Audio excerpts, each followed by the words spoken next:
Shalom. Kita buka firman Tuhan surat Yudas pasal 1 ayat 17. Nasihat-nasihat untuk meneguhkan iman. Tetapi kamu, saudara-saudaraku yang kekasih, ingatlah akan apa yang dahulu telah dikatakan kepada kamu oleh rasul-rasul Tuhan kita, Yesus Kristus.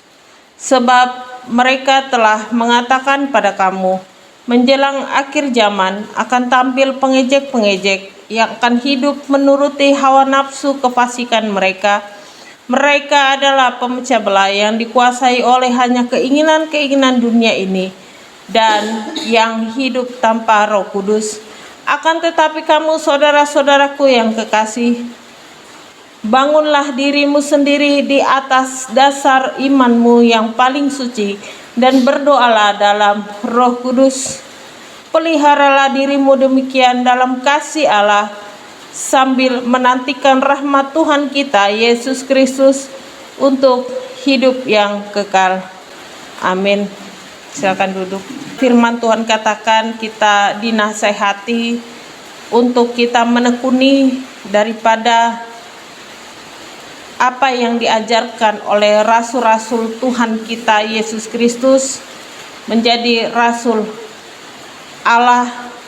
Dan firman Tuhan katakan bahwa hidup di akhir zaman ini, maka kita akan banyak melihat tampillah pengejek-pengejek yang hidup menuruti dirinya sendiri, hidup yang tidak mau diatur, hidup yang jauh daripada Tuhan, hidup tidak mau beribadah,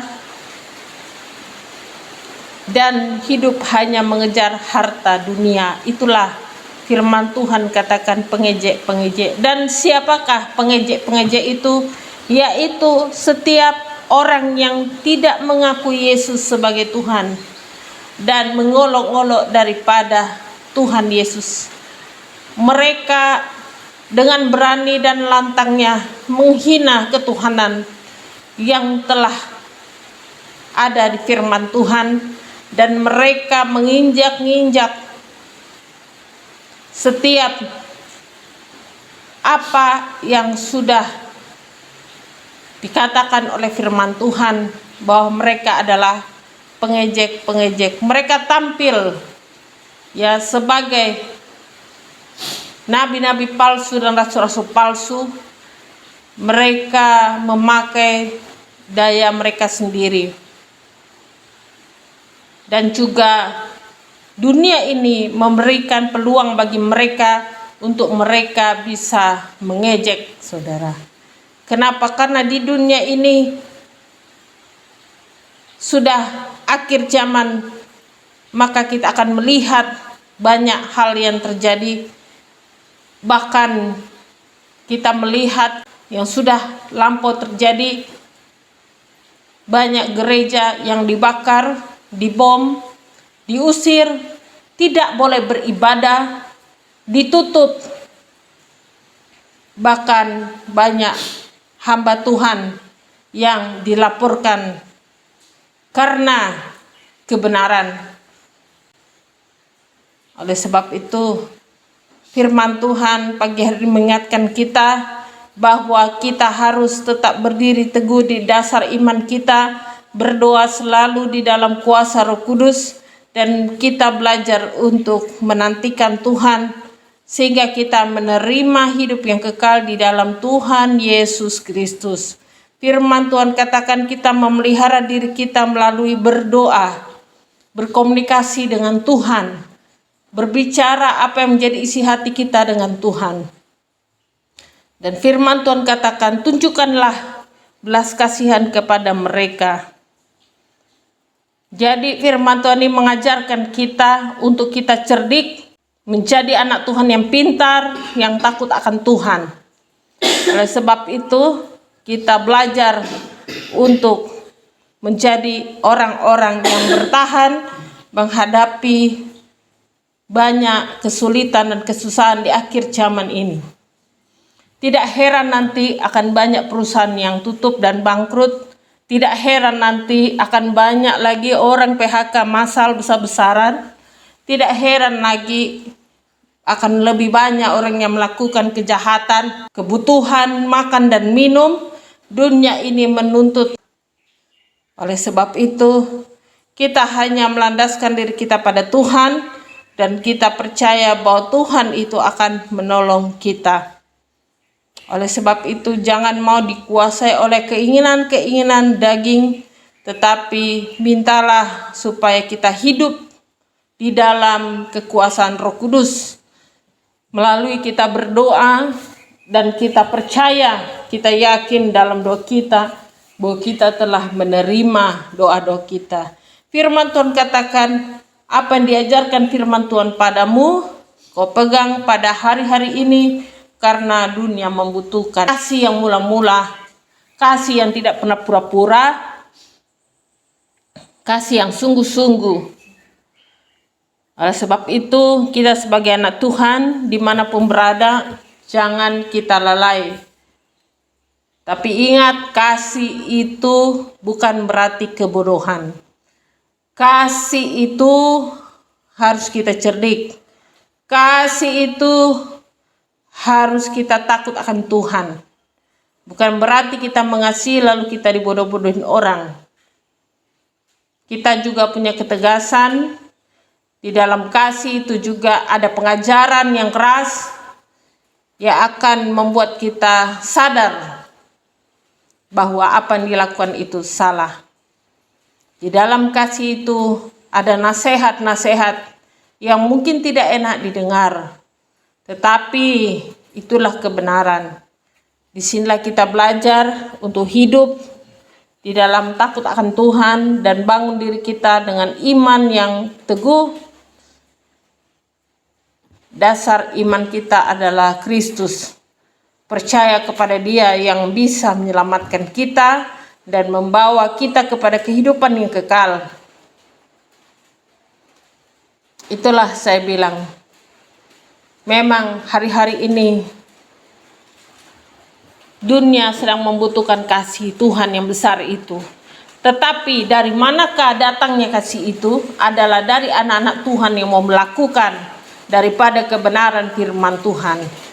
Sebab itu mari kita belajar untuk hidup yang lebih lagi, bukan hanya baik tapi di dalam kebenaran.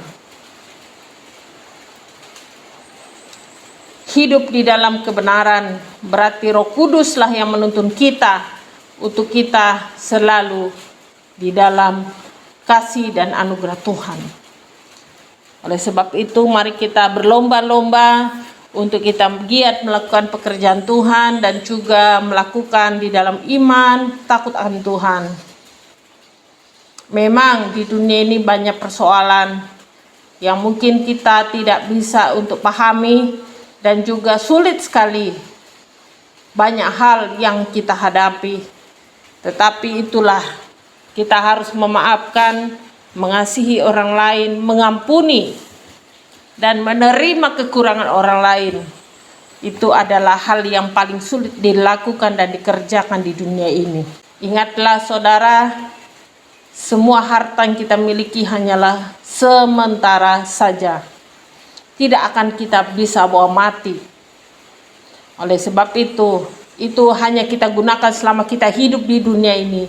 Tapi begitu kita kembali kepada hadirat Tuhan, maka kita tidak memerlukan semua itu.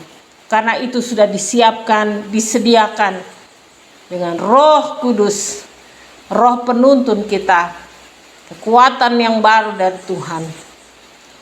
Itulah firman Tuhan pada hari ini. Jadi jangan heran kalau banyak orang mengejek-ngejek firman Tuhan, mengatakan begini dan begitu. Tidak usah percaya, karena firman Tuhan sudah lebih dahulu mengatakannya bahwa akan tampil pengejek-pengejek, akan tampil orang-orang yang tidak suka dengan firman Tuhan, akan tampil orang-orang yang tidak percaya, dan mereka diberikan forum di dunia ini untuk bisa speak up ya, atau berbicara. Sedangkan kita anak Tuhan sering dijadikan minoritas atau dikatakan sedikit saja. dikasih ruang sedikit saja. Tetapi tidak menjadi masalah selama kita masih kuat teguh menjalankan pelayanan kita dan kita di dalam Kristus. Ada kesempatan sedikit saja, maka berkat kita akan banyak jiwa yang dimenangkan. Oleh sebab itu, mari terus kita belajar untuk firman Tuhan ini kita lakukan, karena rahmat Tuhan selalu membawa kita kepada hidup yang kekal. Hidup yang kekal, di dalam kekekalan, hidup di kerajaan surga bersama dengan Tuhan. Oleh sebab itu, kuatkanlah hati kita dan pikiran kita, kuatkanlah jiwa kita dan roh kita. Sebelum mereka melakukannya, firman Tuhan sudah katakan lebih dahulu. Jadi tidak heran kalau orang ibadah bisa diusir. Tidak heran gereja dibakar sama orang. Tidak heran kalau di bangsa ini masih banyak bahkan orang-orang sampai tidak bisa ibadah. Mereka ibadah di depan pintu gerbang gerejanya. Kenapa? Karena dunia ini banyak pembenci. Dunia ini banyak pengejek. Mengatai Tuhan Yesus begini dan begitu. Mereka tidak sadar apa yang mereka lakukan. Sebab roh iblislah yang membuat mereka seperti itu. Kuasa kegelapan dunia ini. Berdoalah dimanapun kita berada. Tuhan menjaga kita. Tuhan mengawal kita hari-hari ini. Saya tidak tahu apa yang terjadi, tapi saya percaya Tuhan tetap memberikan satu kekuatan untuk kita terus bisa melayani Tuhan. Mumpung masih ada waktu dan kesempatan, saya masukkan pelayanan-pelayanan saya agar bisa didengar orang. Mumpung ada waktu dan kesempatan untuk membacakan firman Tuhan, ada waktu dan kesempatan untuk berdoa, supaya orang mendengar kasih Tuhan dimanapun, dan turunlah damai sejahtera Tuhan atas mereka, agar jangan mereka dikuasai oleh kejahatan, tapi dikuasai oleh Roh Kudus yang ada di hati saudara dan saya, yang akan membimbing mereka juga mengenal kebenaran. Mumpung masih ada waktu, masih ada napas kehidupan, makanya saya masih pakai terus dalam pelayanan ini sampai waktunya berhenti. Itulah saya bilang, masih ada waktu dan kesempatan. Tapi minimal mereka dengar firman Tuhan. Hati mereka adem, ayem, sejahtera, nggak buat rusuh, saudara. Amin. Yang dipajang adalah firman Tuhan.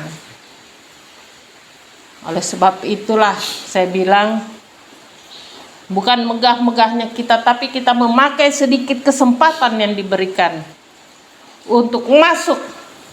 Karena besar bagi mereka, pengejek-pengejek lebih banyak kesempatan untuk menjatuhkan firman Tuhan. Tetapi ingat, Tuhan tidak bisa dijatuhkan dengan siapapun. Kuasa Tuhan nyata luar biasa. Jadi mimpi saya semalam, tiba-tiba saya lagi duduk di satu tempat, datang orang menyerang saya seperti zombie. Jalannya begini, mukanya penuh dengan luka, seperti zombie. Mau serang saya, mau cakar saya.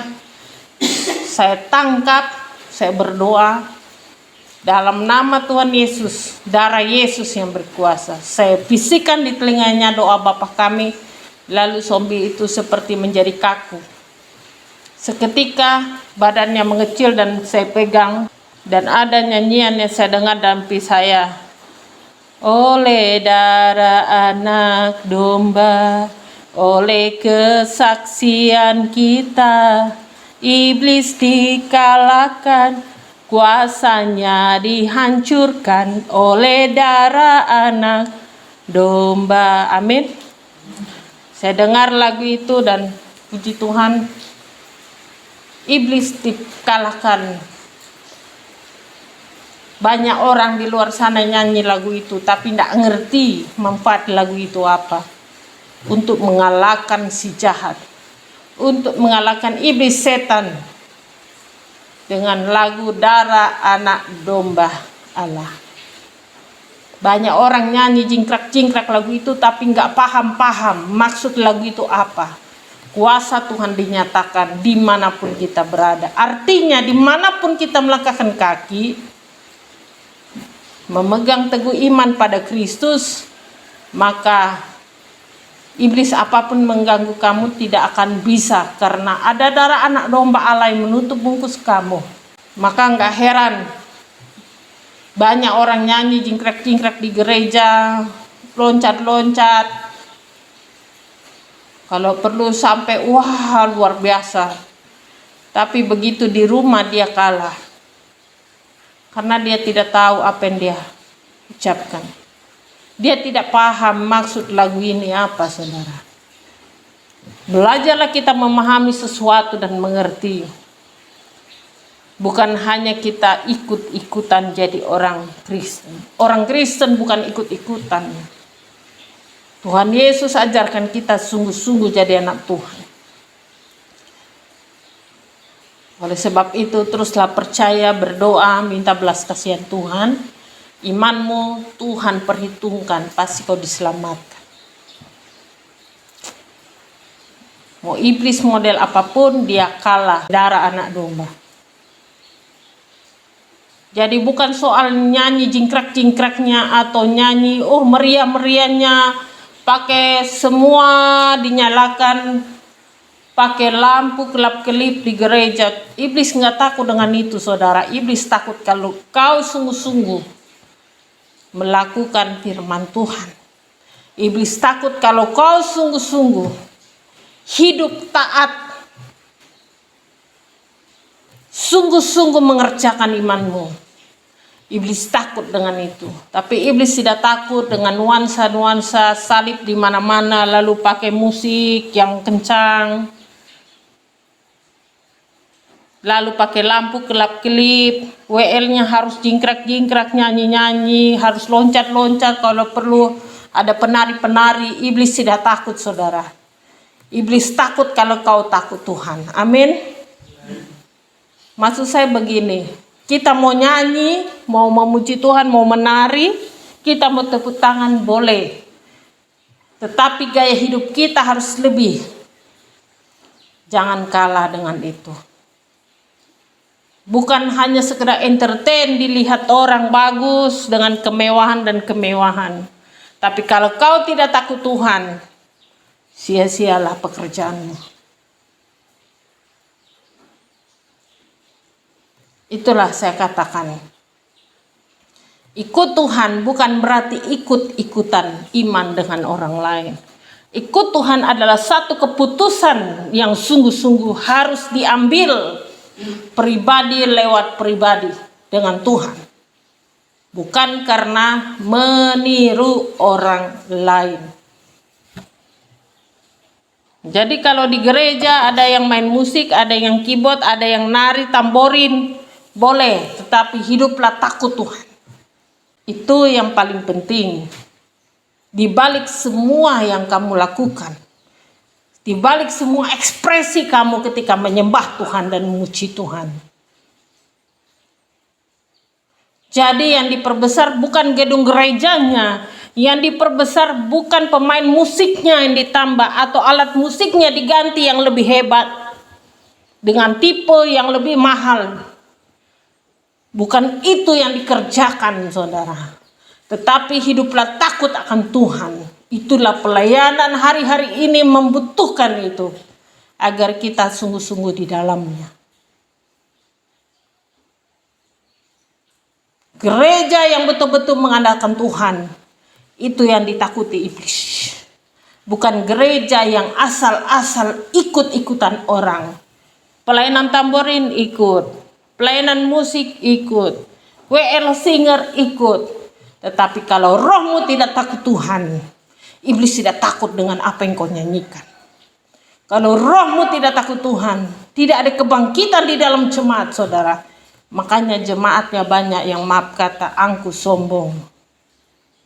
Karena tidak ada roh takut Tuhan yang ditransferkan dari mimbar ini ke jemaat. Iblis takut dengan gereja yang sungguh-sungguh, bukan gereja yang penuh musik yang megah. Karena di dunia ini semuanya ada. Itulah saya bilang. Saya lihat berapa hari kemarin ada postingan orang tentang teori-teori yang masuk ke gereja, salah satunya teori kemakmuran. Ketika dijabarkan, orang itu berkata tidak sesuai dengan firman Tuhan. Dan sedih, di satu kota itu dikumpulkan hamba-hamba Tuhan untuk menerima itu. Kok saya heran, dari banyak hamba Tuhan, hanya 1-2 orang yang mengerti kalau itu bukan dari Tuhan. Yang lainnya menerima, saudara. Berarti tidak semua orang punya roh takut Tuhan. Karena hidupnya masih berdasarkan dunia ini. Dunia sementara. Makanya sekali lagi saya tekankan. Kita doa di sini, gereja di sini, bukan karena kita mau memegahkan diri atas gedung gerejanya, atau kita memegahkan diri atas WL-nya, atau memegahkan diri karena bisa main musik, karena ada proyektor, tetapi punya roh takut Tuhan, menjadi pendoa syafaat. Dan saudara tahu iblis suka ambil kesempatan untuk mencuri pendoa syafaat. Dia tidak bisa ibadah lagi.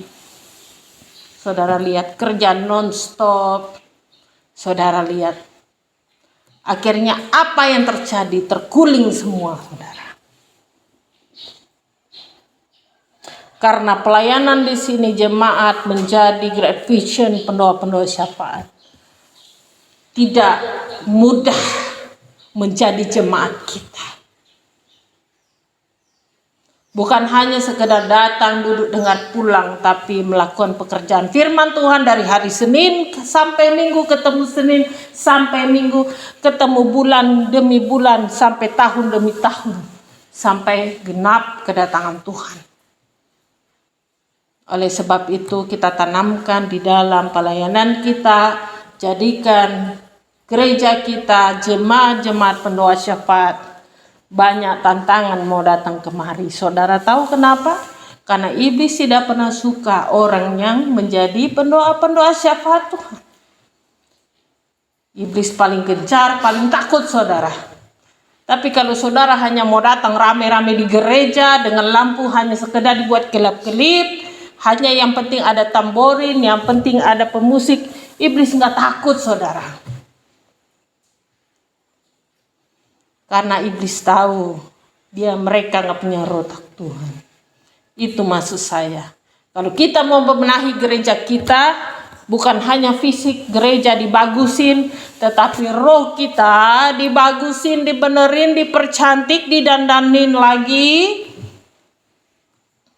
sehingga sampai genap kedatangan Tuhan. Kita menjadi mempelai Kristus yang sejati. Tidak mudah loh saudara sampai di tahap ini, tantangan banyak. Begini pasti ada. Makanya sungguh-sungguhlah kau berdoa. Mumpung masih buka kesempatan kita berdoa di sini. Mumpung masih ada gereja ini saudara digenapi oleh Tuhan. Tapi saya tahu Tuhan tempatkan kita di antara penjaga-penjaga gereja saudara. Kita dikelilingi oleh beberapa aula.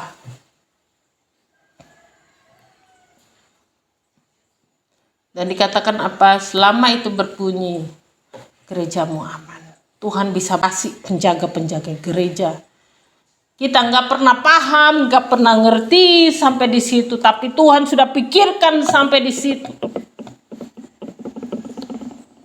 Maka tidak heran kalau orang jadi jemaat kita banyak yang pergi saudara. Karena tidak tahan. Panas saudara.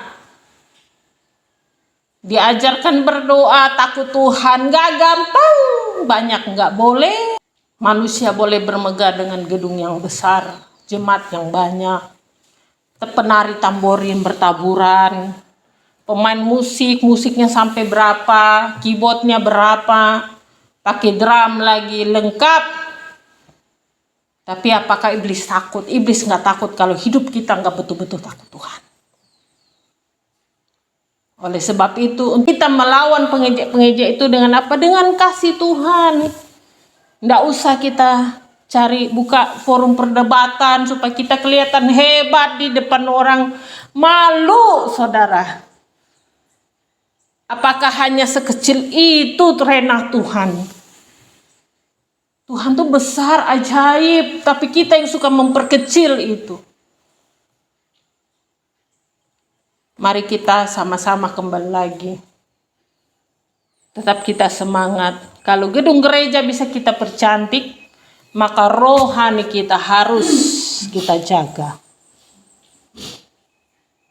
Percaya Tuhan pasti tolong kita. Percaya pasti Tuhan tidak tinggalkan kita di akhir zaman ini.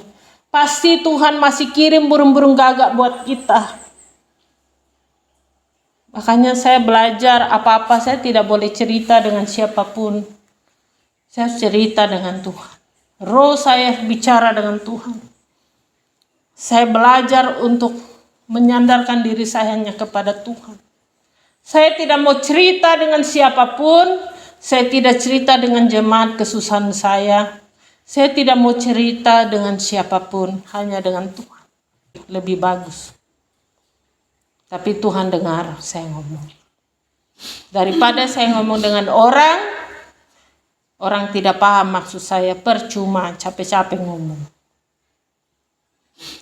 Itulah saya bilang, hanya satu bisa melawan pengejek-pengejek itu dengan punya roh takut Tuhan, menjadi pendoa-pendoa syafaat Tuhan. Oleh sebab itu, kalau tempat nih hari-hari ini Tuhan jadikan campnya. Untuk apa? Memulihkan orang, berdoa untuk penyembuhan orang di sini, saudara. Ajarkan orang punya roh takut Tuhan. Tidak heran kalau orang keluar dari tempat ini, roh takut Tuhannya hilang karena masih apa? Belum sungguh-sungguh hatinya terbuka. Itulah saya bilang, hari-hari ini kita butuh Tuhan. Hari-hari ini kita harus mengisi ruang-ruang yang kosong. Ada kesempatan sedikit masuk. Sampai waktunya berhenti. Tidak pernah kita tahu dan tidak pernah kita duga. Tapi percaya saja bahwa semua menjelang akhir zaman ini kita mau belajar hidup di dalam iman, di dalam doa, dalam Roh Kudus, dan selalu hidup dalam rahmat Tuhan. Sampai memperoleh hidup yang kekal. Bahagia selama-lamanya. Itulah damai sejahtera yang sesungguhnya. Amin. Tetap bersyukur dan percaya, tetap sehati, kuatkan diri saudara. Ingat menjadi pendoa syafaat banyak tantangan. Ndak mudah, ndak gampang. Bukan kita hanya sekedar ngomong percaya, tapi lakukan firman Tuhan. Tunjukkan kasih-Mu kepada dunia ini. Maka kau akan lihat banyak pengejek yang tidak terima. Tetapi tidak perlu kita lawan. Lawanlah dengan kasih Tuhan. Tuhan akan menyertai kita. Dalam nama Tuhan Yesus.